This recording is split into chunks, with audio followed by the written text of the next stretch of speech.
ଆଉ କିଛି ଦିନ ପରେ ବିଶ୍ୱ ପ୍ରସିଦ୍ଧ ରଥଯାତ୍ରା ଆସନ୍ତାକାଲି ଦେବସ୍ନାନ ପୂର୍ଣ୍ଣିମା।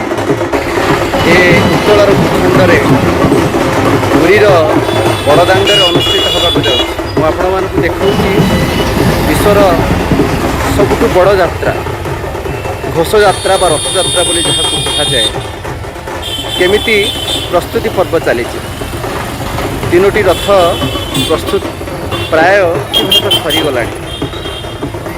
ବଡ଼ଦାଣ୍ଡରେ ଆଗେଇ ଚାଲିଛି ମହାପ୍ରଭୁଙ୍କର ସେ ଘୋଷଯାତ୍ରା ଉପଲକ୍ଷେ 3ଟି ରଥ।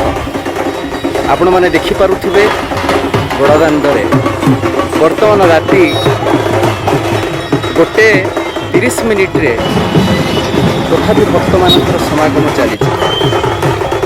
ଏ ରଥ ଖଳାରେ ଆପଣମାନେ ଦେଖିବେ ମହାରଣା ସେବକମାନେ ତାଙ୍କର ଅଧା କର୍ମକୁ ଛାଡ଼ି ବିଶ୍ରାମ ନେଉଛନ୍ତି ଏବଂ ପୁନର୍ବାର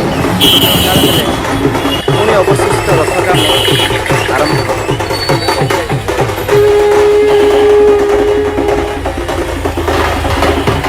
ଶ୍ରୀମନ୍ଦିରର ଏ ବଡ଼ଦାଣ୍ଡ ମହାପ୍ରଭୁଙ୍କର ରଥଯାତ୍ରା ସବୁଠାରୁ ବିଶେଷ କରି ଏକ ନିଆରା, କାହିଁକି ନା ସବୁବେଳେ ଭକ୍ତ ମହାପ୍ରଭୁଙ୍କ ପାଖକୁ ଯାଉଥିବା ସ୍ଥଳେ ଆମ ମହାପ୍ରଭୁ ଜଗତର ନାଥ ଜଗନ୍ନାଥ ବିଶ୍ୱର ଥରେ, ବର୍ଷକୁ ଥରେ ଭକ୍ତମାନଙ୍କର ଭାବରେ ଦର୍ଶନ ନିମନ୍ତେ ଭକ୍ତମାନଙ୍କ ପାଖକୁ ଆସିଥାନ୍ତି।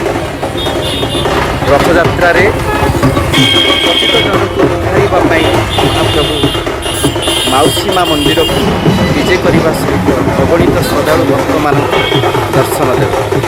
ଏହା ହିଁ ଆମ ମହାପ୍ରଭୁଙ୍କର ବିଶେଷତ୍ୱ।